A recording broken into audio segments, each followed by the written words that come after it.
इस वीडियो में हम किसी भी पर्टिकुलर इंसान या ऑर्गेनाइजेशन को टारगेट नहीं कर रहे हैं, ना ही हम उनकी फीलिंग्स को हर्ट करना चाहते हैं। So sit back and watch.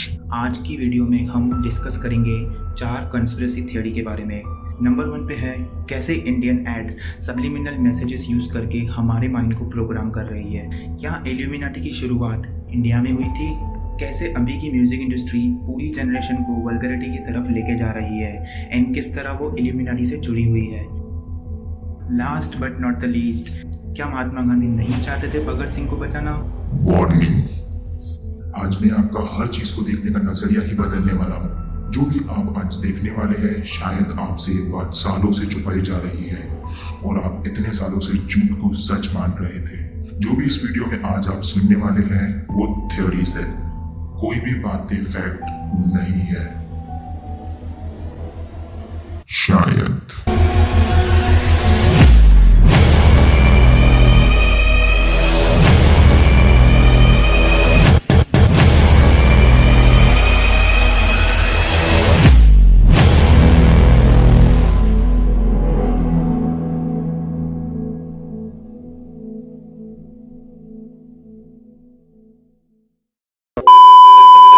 Number 1, Indian ads. तो मैं सीधा आता हूँ पॉइंट पे। किस तरह इंडियन एड्स सब्लिमिनल मैसेजेस से आपके माइंड को प्रोग्राम कर रहा है। उससे पहले हम ये जान लेते हैं कि सब्लिमिनल मैसेजेस होते क्या है। जैसे कि एडवर्टाइजमेंट के जरिए आपको कुछ ऐसी चीजें दिखाना, आपके सीधा सबकॉन्शियस माइंड पे अटैक करना। नहीं समझे अभी तक? ओके, मुझे भी समझने में काफी टाइम लगा था, कोई बात नहीं है। Wait, let me give you example. KFC का बर्गर वाला ऐड, तो देखिए ये ऐड में किस तरह डॉलर रखा हुआ है। ये ऐड जब आई थी, लोगों ने जैसे ही नोटिस किया, इस ऐड को बंद करवा दिया गया। सेकेंड एग्जांपल अपने ही इंडिया का देता हूँ। ये काफी पुरानी ऐड है। एक औरत अपने हस्बैंड का इनर धोने जाती है नदी के किनारे, बट वहां तक सब ठीक था। फिर जो वो करती है उसका कोई नीड ही नहीं है एड से रिलेटेड। फिर भी आप देख लीजिए किस तरह वो ऑर्गेज्म फील कर रही है सिर्फ एक इनर वेयर वॉश करने से। सीरियसली, एक बात तो है, वर्ल्ड में लोगों को टारगेट करना है तो सेक्स ही ऐसी चीज है, लोग फटाफट अट्रैक्ट हो जाते हैं। सेक्स सबसे तेजी से बिकने वाली चीज है। ऑफ कोर्स डीओ को बेचने का तो तरीका आपको पता ही होगा। देख लो किस तरह वुमेन्स अट्रैक्ट हो जाती है सिर्फ एक परफ्यूम से। आज तक मेरे साथ ऐसा कभी नहीं हुआ। Well, innerwear, deo, perfumes, condoms, इन तक तो सब ठीक है, बट क्या आपको पता है सेक्स का रेफरेंस लेके आपको फूड एंड हाइजीनिक प्रोडक्ट भी बेचा जा रहा है। मैंने भी जब ये देखा सो आई वॉज रियली शॉक्ड कि इंडस्ट्री ने फूड तक को नहीं छोड़ा।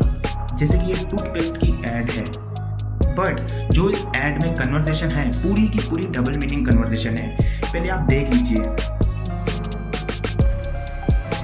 बहू, हाँ जी मम्मी, तुम लोग रोज रात को करते हो ना? रोज करते हैं, पर उनको काफी दर्द होता है ना। तुम लोगों को ब्रांड बदलने की जरूरत है। पर सब तो बोलते हैं डॉक्टर्स का सुझाव नंबर 1 ब्रांड है। तुम्हारे पापा और मैं रोज रात को यही ब्रांड इस्तेमाल करते हैं। पूरी रात प्रोटेक्शन, रिफ्रेशिंग और रिलैक्स्ड भी लगता है। तुम दोनों को भी रोज रात को करना चाहिए ताकि हमारी उम्र में आकर हेल्थ अच्छी रहे। रात को तुम्हारे सब कुछ हाइजीनिक रखते हो, ओरल का भी रखो। ओरल भी? अब से सिर्फ एक्वावाइट, ऑल राउंड प्रोटेक्शन के लिए। एक्वावाइट। क्या जरूरत है ये सेक्स को रिलेटेड करके प्रोडक्ट बेचना? ये एड भी बंद हो चुकी है, पहले ये बहुत वायरल हुई थी। एक और बड़े प्रोडक्ट का एग्जांपल देना चाहता हूँ, कोका कोला। बिल्कुल आपने सही सुना, Coca Cola. Yes, you heard it right. Taste the feeling. Siddharth की ये ऐड है। इस ऐड में सिद्धार्थ पूरा पसीने से एक शॉप में इंटर करता है। शायद वो वर्कआउट करके आया हो and ask for a Coca Cola. लड़की उसे देख के काफी इंप्रेस हो जाती है। गर्ल्स को पसंद है काइंड ऑफ इस तरह का बंदा जो वर्कआउट करता हो, देन वो एक बॉटल खत्म करता है और सीधा बॉटल को टेबल पे रखता है। बट यहाँ पे आपने कुछ नोटिस किया, उसने वो बॉटल सीधा अपने क्रॉच के बीचों बीच रखी, जैसे वो पार्ट हो मेन का। You can see that. Angles change हुआ कैमरा का, बट बॉटल वहीं के वहीं।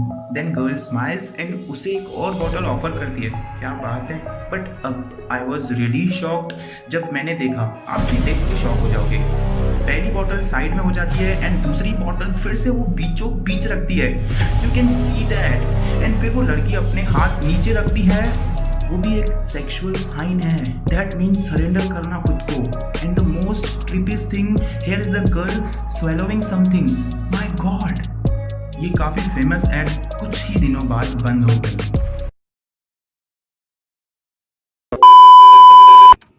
हमारी सेकेंड कंस्पिरेसी थ्योरी है कि क्या इल्यूमिनाटी की शुरुआत इंडिया से ही हुई थी। सबसे पहले हम ये जान लेते हैं कि इल्यूमिनाटी होता क्या है। अगर सिंपल भाषा में समझाऊं तो ऑपोजिट ऑफ गॉड मतलब शैतान। जो उस शैतान को मानते हैं उस ग्रुप ऑफ मेंस को इल्यूमिनाटी कहते हैं। इस धरती के इतिहास में काफी राजा और महाराजा हुआ करते थे और उनकी महानता मतलब काबिले तारीफ थी। इन सभी राजाओं में एक शख्स काफी फेमस था। वे शख्स है सम्राट अशोक। सम्राट अशोक ने 9 लोगों का ग्रुप बनाया था जिनको 9 किताबों की रक्षा करने का काम सौंपा गया था। बट आखिर उन 9 किताबों में ऐसा कौन सा ज्ञान था, तो आइए जानते हैं। पहली किताब में राजनीति से रिलेटेड बातों का जिक्र किया गया था और कहते हैं इस किताब में राजनीति पर दिया गया ज्ञान संसार के किसी भी देश पर आसानी से लागू किया जा सकता है। अगर सिंपल भाषा में समझाऊं तो इस किताब में यूनिवर्सल राजनीति का ज्ञान था। दूसरी किताब में हेल्थ और बॉडी से रिलेटेड बातों का जिक्र किया गया था। इस किताब में इतना डीप ज्ञान था कि कैसे एक शख्स को सिर्फ छूकर ही मारा जा सके। इस किताब में ऐसी बहुत सारी बातें और इससे रिलेटेड बातों का भी जिक्र किया गया था और ऐसा माना जाता है कि जूडो की कला को भी इसी किताब से निकाला गया था। तीसरी किताब में बायोटेक्नोलॉजी और माइक्रोबायोलॉजी का जिक्र किया गया था। इस किताब में अलग अलग दवाइयों का ज्ञान दिया गया था और कहते हैं इस किताब में हाइजा की बीमारी और काफ़ी दूसरी बीमारियों का भी इलाज लिखा हुआ है। चौथी किताब में धातु से बनने वाली चीज़ों का जिक्र किया गया था। पहले के ज़माने में जब मंदिरों में सोन की कमी हो जाने पर इस किताब का इस्तेमाल करके गोल्ड काफ़ी आसानी से मिल जाता था। पांचवी किताब में दुनिया और गैर दुनिया से संपर्क करने का जिक्र किया गया था। इससे इस बात का साफ साफ पता लगता है कि उस समय भी लोग एलियंस में भरोसा रखते थे और उनसे संपर्क करने की कोशिश किया करते थे।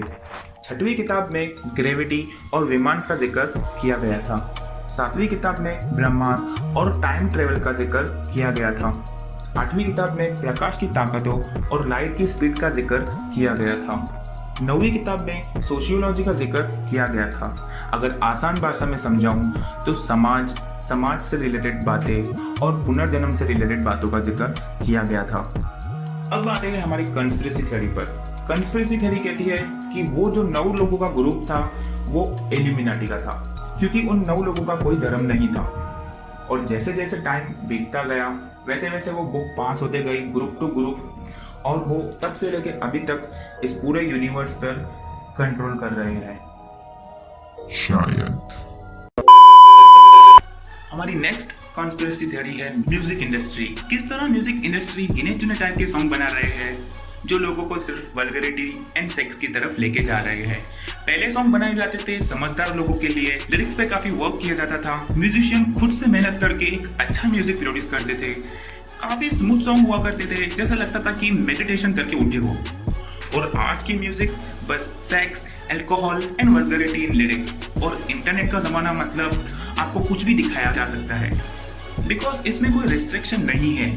अब इंडस्ट्री अपने आर्टिस्ट पे इतना प्रेशर डालते हैं कि वो लोगों को एक ही टाइप का सॉन्ग बनाना पड़ रहा है, उनको अपना टैलेंट दिखाने ही नहीं देते।